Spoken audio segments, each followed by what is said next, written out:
hundreds of veterans and those with prior convictions awarded social equity status under Minnesota's cannabis program. Military veterans and those with prior marijuana convictions make up the largest number of those qualifying for social equity status ahead of getting into the business under Minnesota's legal cannabis law. As Minnesota's Office of Cannabis Management prepares for its first lottery to distribute licenses to grow, process, and sell cannabis, it finally has data on how many people want to get into the new industry and what type of work they want to do. The numbers come via the first round of social equity approvals ahead of the first license lottery that bill sponsors and OCM hope will take place this fall. By the time the deadline for pre-approval license applicants came and went on Monday at 11:59 p.m., there were 1,817 applicants for 280 licenses. The OCM will now make sure those applicants meet minimum requirements before sending them into the lottery. How long that review process takes is the primary factor on timing of the lottery, the OCM says. First dibs on licenses go to those who can prove what the state law terms social equity status. These are people who suffered from the policing and prosecution of marijuana crimes when it was illegal, veterans and people who lived in neighborhoods where enforcement was more aggressive. Of the 3,144 people who asked between June 24th and July 10th to have their social equity status verified, about three-quarters, 2,307, were given certificates to show they met the criteria in the law. One explanation for why there were no certifications for military veterans who left the military with a less than honorable discharge due to a marijuana violation is that the law was expanded this past session to include all veterans. It's easier to prove veteran status than to provide documents regarding discharge. Minnesota's law does not have a residency requirement, something bill sponsors worried could delay the rollout because of legal challenges. As such, just over 50% had an address on the verification request that is inside Minnesota. With a social equity status certificate in hand, people could then apply to enter the license lottery. The cannabis retailer and micro-meso business categories were the most popular and will be the hardest to get in the lottery. Of these applicants, 44.1% gave an in-state address, but OCM stresses that the applications did not yet require a specific location of a planned business. That will be required later, and only if lottery winners who must show that they still have a location, local approvals, adequate funding, and that the primary investors have social equity status. The three categories where there are fewer applicants than licenses available mean no lottery will be needed. However, those gaps for cannabis wholesaler, cannabis transporter, and cannabis testing facility suggest some problems in meeting the needs of the industry at rollout. That is, products must be tested by an independent lab before sale. Those gaps could be cured in the second license lottery later in the year. The legislature capped the number of licenses in the social equity lottery and in a second lottery for all applicants to be conducted sometime late 2024 or early 2025. It also placed temporary caps on some licenses in the initial phase of the industry rollout. Micro businesses, testing facilities, and delivery services that will become uncapped once the industry rolls out. The micro business, for example, is considered by the bill sponsors to be the easiest and least expensive way to get into the cannabis business. OCM can, however, limit the number of these licenses, and if it determines at a later time that the market demand is being met with the existing licensees.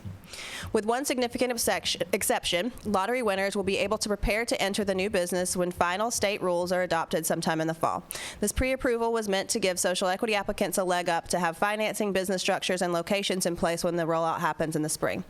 The exceptions are for those with licenses that include growing of cannabis. Small micro businesses that can grow and sell with one license could put plants in the ground once their pre-approved license is issued later this year.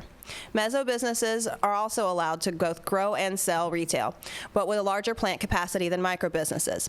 Early cultivation rights are also available for large cultivators. The purpose for early cultivation, a major change in the law that passed in May, is to make sure that some product is ready for sale when other dispensaries open in the spring. Bringing cannabis from seed to harvest takes in the range of 10 weeks. It does, and I'm glad they at least thought of that in Minnesota. That's going to be really important. I think it's interesting, and there's probably going to be a scramble for those licensed spots that are available and aren't going to have to go to a lottery because there are less applicants than licenses available. So we'll see. I think it's really interesting, and I think it's great that they're giving veterans a chance to jump in here. So we'll see what you guys think. Yeah, this is a good thing. I love the fact that they included the veterans in this. You know, I still haven't seen any municipality include the disabled, which I'm super shocked that has never been a thing in any of these states. But I'm super glad that the veterans are getting involved in this.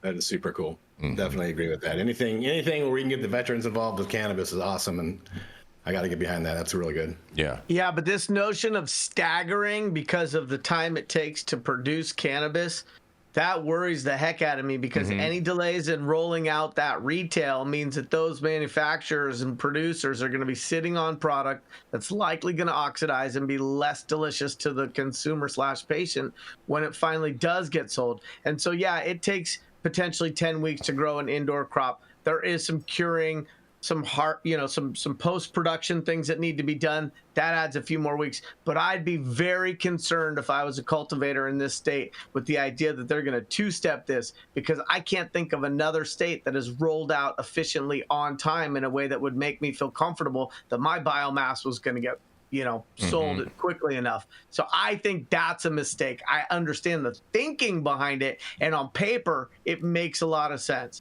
In practice, I think it could be a massive misstep that messes up their supply chain right out of the gate. I think you're totally right about that. But I mean, look, I guess they're probably. I mean, look at New York. I mean, New York did that same type of thing too. And look, they got all 2-year-old weed they're still selling through. Yeah, not good. Not good. Not the business. Well, look at Ohio. They don't have enough, according to them. Well, according to them. So here, have your 10th, have your 2 point whatever grams. 2.8, 2.75, something like that. Don't forget about the scale variants. You have 2 grams. Oh boy. Oh boy. You got like one backwood in there for. That's not people. a backwood. You need 3.5 for the wood. Come on, rolling skinny little baby a woods. lot of people be like rolling most Poverty of the eighth in woods? their wood. Poverty woods. Oh man, this is super interesting, and shout out to anyone that's going to be able to be a recipient in this program, and shout out to the veterans, because freedom isn't free. And on that, we're going to go to our next commercial and be right back.